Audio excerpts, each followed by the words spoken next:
Assalamualaikum warahmatullahi wabarakatuh. Perkenalkan Pak, nama saya Putri Handayani dengan NIM 8604213844 dari Fakultas Keguruan dan Ilmu Pendidikan.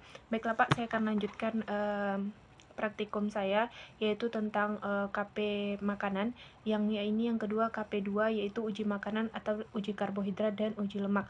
Adapun alat dan bahannya adalah saya siapkan beberapa plastik, ada 4 plastik, lalu saya siapkan kertas minyak atau kertas buram.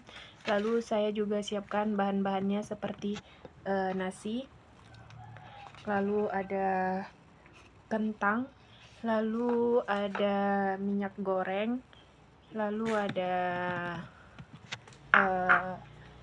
larutan yodium, ada telur juga, dan juga ada susu, juga ada pisang.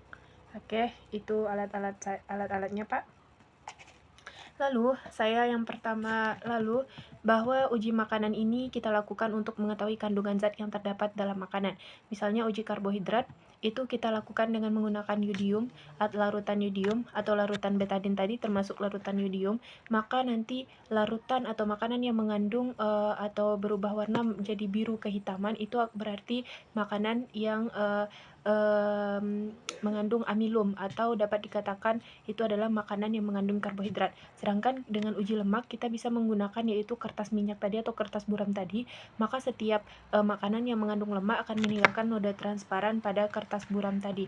Maka prosedurnya adalah yang pertama saya akan melakukan uji karbohidrat, uji makanan karbohidrat.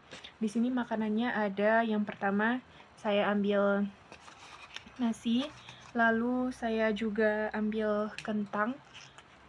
Saya akan masukkan ke dalam plastik ini nanti. Lalu juga ada putih telur dan juga ada susu. Nah, nanti 4 bahan makanan ini akan saya masukkan ke dalam ini satu-satu, ke dalam plastik ini satu-satu, dan akan saya teteskan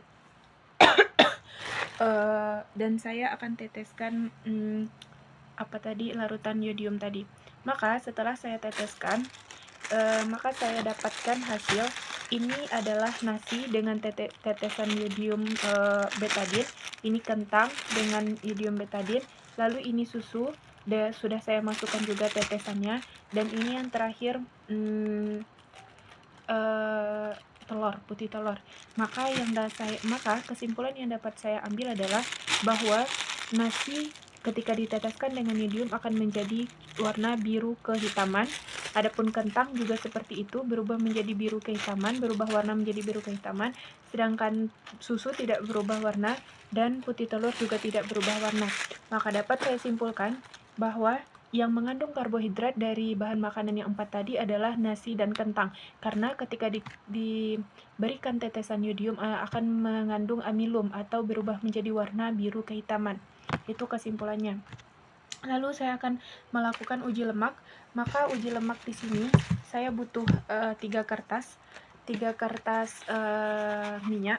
Maka 1 kertas minyak akan saya tetesi minyak goreng, satunya lagi akan saya kasih olesan pisang, dan satunya lagi akan saya kasih olesan telur. Nah, maka setelah saya diamkan beberapa lama, maka hasil yang dapat saya simpulkan adalah ini adalah bekas tetesan minyak. Maka kertas buramnya terdapat noda transparan. Lalu ini adalah tetesan dari pisang, dan pisang tidak ada noda transparannya. Dan yang terakhir ini adalah tetesan telur, dan juga tidak ada noda transparannya di belakang. Maka dapat saya simpulkan bahwa uji lemak pada makanan tadi, maka yang mengandung lemak adalah minyak goreng karena nodanya transparan.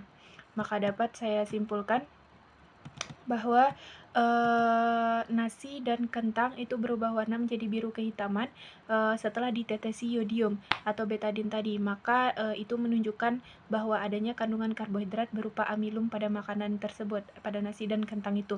Sedangkan pada uji lemak, minyak goreng juga meninggalkan noda transparan pada kertas buram. Noda tersebut menandakan adanya, kandungan lemak. Percobaan ini membuktikan bahwa setiap makanan memiliki kandungan gizi yang berbeda dan dapat diuji dengan cara yang sederhana. Mungkin itu yang bisa saya sampaikan, Pak. Terima kasih. Assalamualaikum warahmatullahi wabarakatuh.